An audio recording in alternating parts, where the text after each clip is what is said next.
ముఖ్యంగా తీసుకోబడుతుంది. ముందుగా శ్రీమతి నల్ల కళ్యాణి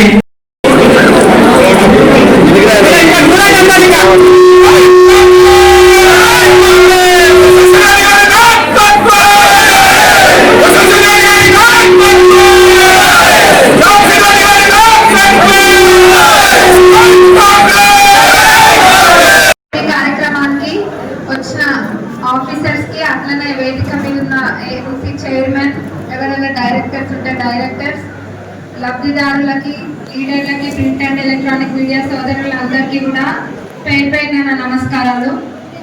గత 10 సంవత్సరాలు గురించి మాట్లాడుకోవాలంటే చాలా ఉంది, అదంతా మనకు ఎందుకు కానీ రేషన్ కార్డుల గురించి మాట్లాడుకుందాం.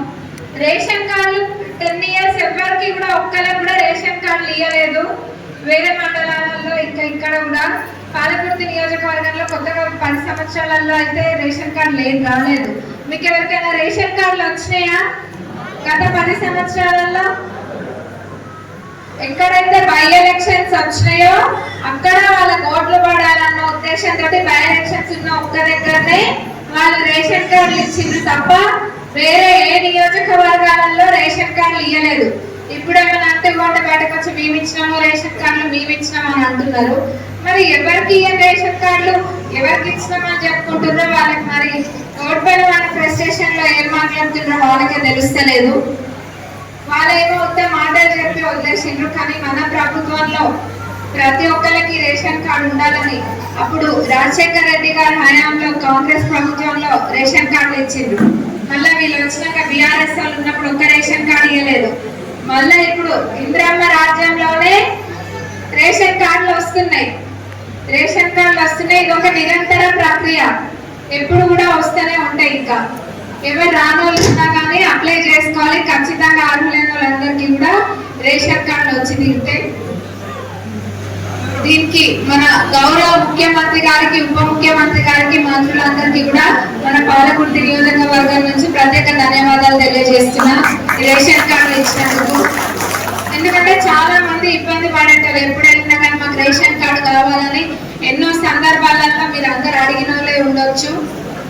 అట్లాంటిది ఇప్పుడు ఆ రేషన్ కార్డులు వస్తున్నాయి, కంటిన్యూగా వస్తూనే ఉంటాయి. ఇది ఒక నిరంతర ప్రక్రియ. అట్లనే ఇల్లు కూడా ఇంతకుముందు ఇంకంటే ఇళ్ళ ప్రొసీడింగ్స్ ఇచ్చుకున్నాం కొన్ని రోజుల కిందనే. గతంలో వాళ్ళు ఎంతసేపు మాటల మూటలు కట్టి వాళ్ళు వస్తే ఏడుంటారు, గొర్రె నీడ కడతాం, బర్రె నీడ కడతామని మాటలు చెప్పింది, అంతేగాని ఇల్లు ఇవ్వలేదు. ఈరోజు మన నియోజకవర్గానికి 3500 ఇల్లు వచ్చినాయి. ఇవన్నీ కూడా అర్హులైన పేదవాళ్ళకు పెట్టించినాం. ఇంకా 2 విడతలు ఉన్నాయి. ఎవరైతే ఉన్నారో వాళ్ళందరూ కూడా 2 విడతలలో ప్రతి అర్హులకు వస్తే అందరూ కూడా కవర్ అవుతారు. రైతు భరోసా మొన్ననే పడ్డది. ఇంకా చెప్పుకుంటే పోతే ప్రభుత్వ పథకాలు అన్ని కూడా ఒకదాని తర్వాత ఒకటి అయితేనే ఉన్నాయి. అందులో ఎటువంటి అనుమానం లేదు. ఆర్థికంగా ఎంత చిక్కిపోయి ఉన్నా కానీ అన్ని దాటుకుంటూ ముందుకొచ్చి ఒక్కొక్కటిగా చేసుకుంటూ వస్తున్నాం.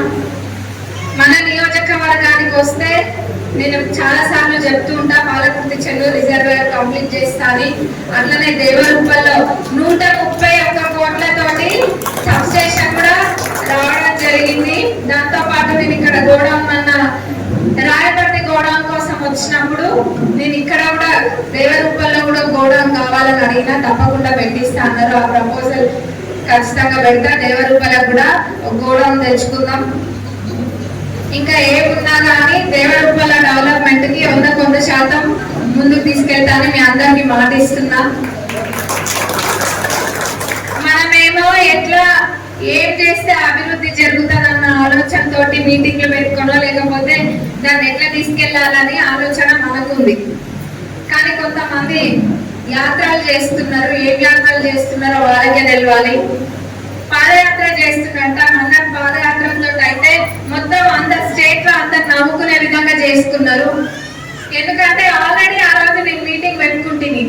దానికన్నా ముందే ఇరిగేషన్ అధికారులతో మాట్లాడితే వాళ్ళు ఫలానా డేట్ రోజు నీళ్ళు వస్తాయని అన్నారు.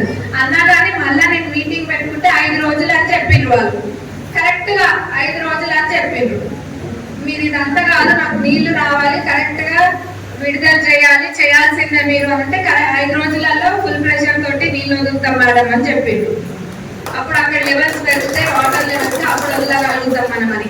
ఆ 5 days ఏదైతే చెప్పిండ్రు 5 రోజులు అని చెప్పిండ్రు కదా ఇరిగేషన్ అధికారులు, ఇంకా ఎగ్జామ్స్ అప్పుడు కాపీ కొడతారు కదా, ఒకలా ముందు కూర్చున్న వాళ్ళని చూసి వెనకాల తొంగి చూసి కాపీ కొట్టినట్టుగా 5 రోజులు అని చెప్పిన మాటను పట్టుకొని మరి అదే మాటను పట్టుకొని మీటింగ్ అయిన తర్వాత చిన్నపిల్లల్ని అడిగినా చెప్తారు కాన్స్టిట్యున్సీలా అని వాట్సాప్ గ్రూప్లలో వస్తూనే ఉండే మీటింగ్ అయింది 5 రోజులు అని చెప్పిండ్రు.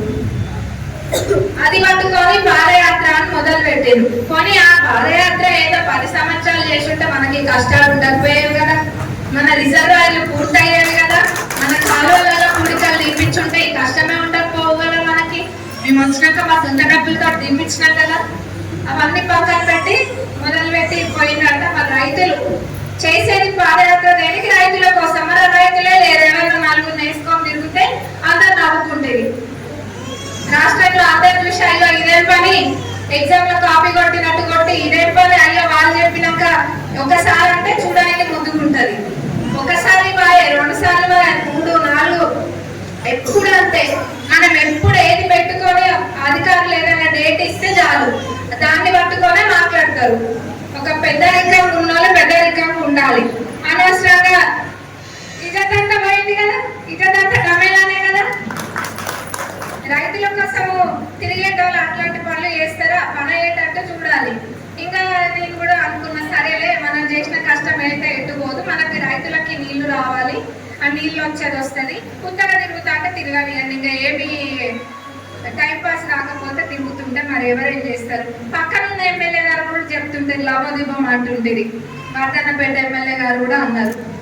అక్కడ అన్న పూడికలు తీపిస్తే అంత తీపించుడు అయిపోయినాక పోయి అట్లా కుక్కర్ అట్లా ఆ కాలు వెంబడి నడిచి వస్తారంట. ఎందుకు అంతా చేసుకున్నాడు, వాళ్ళ ఇప్పటికైనా కాపాడుకుంటే బాగుంటది. కాకపోతే మన అయితే అందరికి అర్థమైపోయింది ఏం చేయాలనుకుంటుండ్రు, ఏం చేస్తారు అన్నది అందరు చూస్తూనే ఉంటారు. ఏదో ఉనికి చాటుకోవాలని తప్ప ఆడేం లేదు. మన అంతా ఫ్లాప్ అయింది, అందరు నవ్వుకున్న విషయం తెలిసిందే. రేపు జరగబోయే లోకల్ బాడీ ఎలక్షన్స్ తర్వాత అయితే ఇంకా ఒకరిద్దరు కూడా కనిపించరు. ఎందుకంటే ప్రతి ఊర్లో ప్రతి మండలంలో ఎగిరేది కాంగ్రెస్ జెండానే, ప్రతి ఒక్క కాంగ్రెస్ లీడర్ గెలిచి తీరుతారు.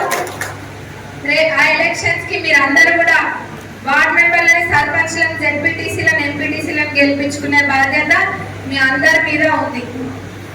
అందరినీ గెలిపించుకుంటారని మరొకసారి కోరుకుంటూ సెలవు తీసుకున్నా. Thank you.